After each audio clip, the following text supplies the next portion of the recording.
नवमो अध्याय। निशुंभ वध। मैं अर्धनारीश्वर के श्री विग्रह की निरंतर शरण लेता हूँ।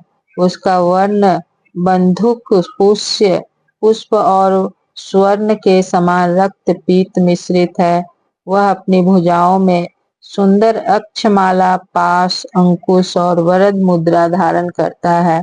अर्धचंद्र उसका आभूषण है तथा वह 3 नेत्रों से सुशोभित है।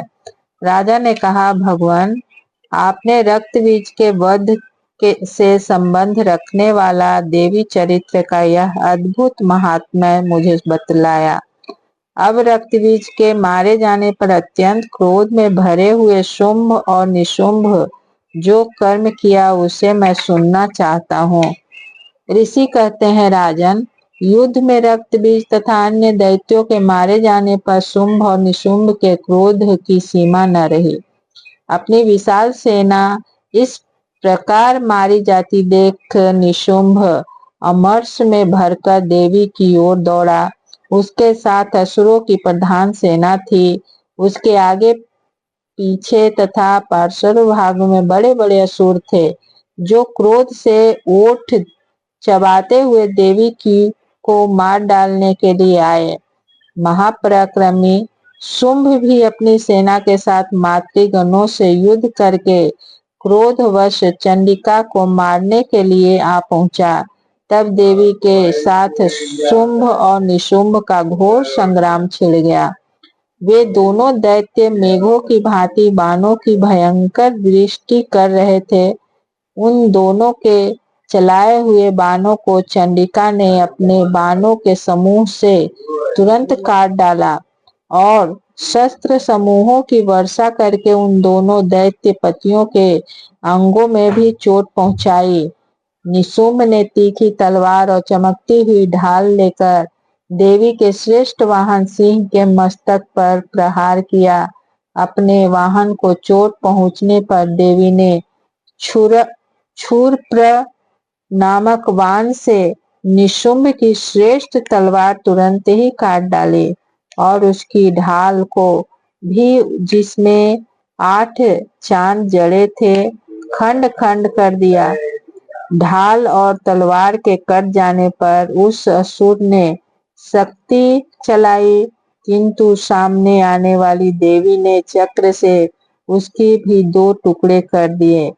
अब तो निशुंभ क्रोध से जल उठा और उस दानव ने देवी को मारने के लिए शूल उठाया, किंतु देवी ने समीप आने पर उसे भी मुक्के से मारकर चूर्ण कर दिया। तब उसने गदा घुमाकर चंडी के ऊपर चलाई, परंतु वह भी देवी के त्रिशूल से कटकर भस्म हो गई। तदनंतर दैत्यराज निशुंभ को फरसा हाथ में लेकर आते देख देवी ने बाण समूहों से घायल कर धरती पर सुला दिया। उस भयंकर पराक्रमी भाई निशुंभ के धराशायी हो जाने पर शुंभ को बड़ा क्रोध हुआ और अंबिका का वध करने के लिए वह आगे बढ़ा। रथ पर बैठे बैठे ही उत्तम आयुधों से सुशोभित अपनी बड़ी बड़ी 8 अनुपम भुजाओं से समूचे आकाश को ढककर वह अद्भुत शोभा पाने लगा। उसे आते देख देवी ने शंख बजाया और धनुष की प्रत्यंचा का भी अत्यंत दुस्सह शब्द किया। साथ ही अपने घंटे के शब्द से जो समस्त दैत्य सैनिकों का तेज नष्ट करने वाला था, संपूर्ण दिशाओं को व्याप्त कर दिया। तदनंतर सिंह ने भी अपनी दहाड़ से, जिसे सुनकर बड़े बड़े गजराजों का मद दूर हो जाता था, आकाश, पृथ्वी और 10 दिशाओं को गुंजा दिया। फिर काली ने आकाश में उछलकर अपने दोनों हाथों से पृथ्वी पर आघात किया। उससे ऐसा भयंकर शब्द हुआ जिससे पहले की सभी शब्द शांत हो गए। तत्पश्चात शिव दूती ने दैत्यों के लिए अमंगलजनक अट्टहास किया। इन शब्दों को सुनकर समस्त असुर थर्रा उठे। किंतु शुंभ को बड़ा क्रोध हुआ। उस समय देवी ने जब शुंभ को लक्ष्य करके कहा, ओ दुरात्मन, खड़ा रह, खड़ा रह। तभी आकाश में खड़े हुए देवता बोल उठे, जय हो, जय हो। शुंभ ने वहां आकर ज्वालाओं से युक्त अत्यंत भयानक शक्ति चलाई। अग्निमय पर्वत के समान आती हुई उस शक्ति को देवी ने बड़े भारी लूके से दूर हटा दिया। उस समय शुंभ के सिंहनाद से तीनों लोग गूंज उठे। राजन, उसकी प्रतिध्वनि से वज्रपात के समान भयानक शब्द हुआ, जिससे अन्य सब शब्दों को जीत लिया।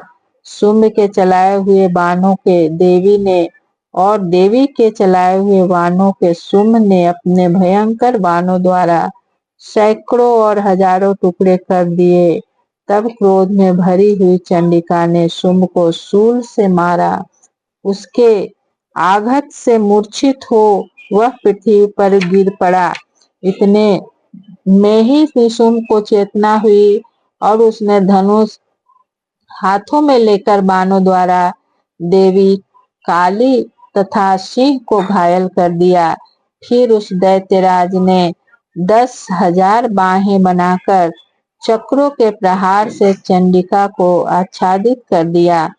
तब दुर्गम पीड़ा का नाश करने वाली भगवती दुर्गा ने कुपित होकर अपने बाणों से उस चक्रों तथा बाणों को काट गिराया। यह देख निशुंभ दैत्य सेना के साथ चंडिका का वध करने के लिए हाथ में गदा ले बड़े वेग से दौड़ा। उसके आते ही चंडी ने तीखी धार वाली तलवार से उसकी गदा को शीघ्र ही काट डाला। तब उसने शूल हाथ में ले लिया। देवताओं को पीड़ा देने वाले निशुंभ को शूल हाथ में लिए आते देख चंडिका ने वेग से चलाए हुए अपने शूल से उसकी छाती छेद डाली। शूल से विदीर्ण हो जाने पर उसकी छाती से एक दूसरा महाबली एवं महापराक्रमी पुरुष खड़ी रह कहता हुआ निकला। उस निकलते हुए पुरुष की बात सुनकर देवी ठठाकर हंस पड़ी और खड्ग से उन्होंने उसका मस्तक काट डाला।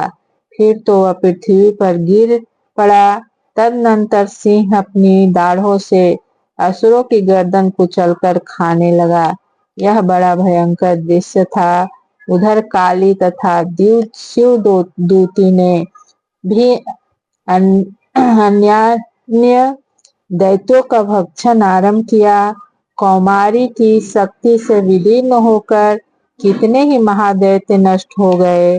ब्रह्मानी के मंत्र पूत जल से निस्तेज होकर कितने ही भाग खड़े हुए। कितने ही दैत्य माहेश्वरी के शूल से छिन्न भिन्न हो धराशायी हो गए। वाराही के थूथुन के आघात से कितनों का पृथ्वी पर कचूमर निकल गया। वैष्णवी ने भी अपने चक्र से दानवों के टुकड़े टुकड़े कर डाले। ऐन्द्री के हाथ से छूटे हुए वज्र से भी कितने ही प्राणों से हाथ धो बैठे। कुछ असुर नष्ट हो गए, कुछ उस महायुद्ध से भाग गए तथा कितने ही काली शिवदूती तथा सिंह के ग्रास बन गए।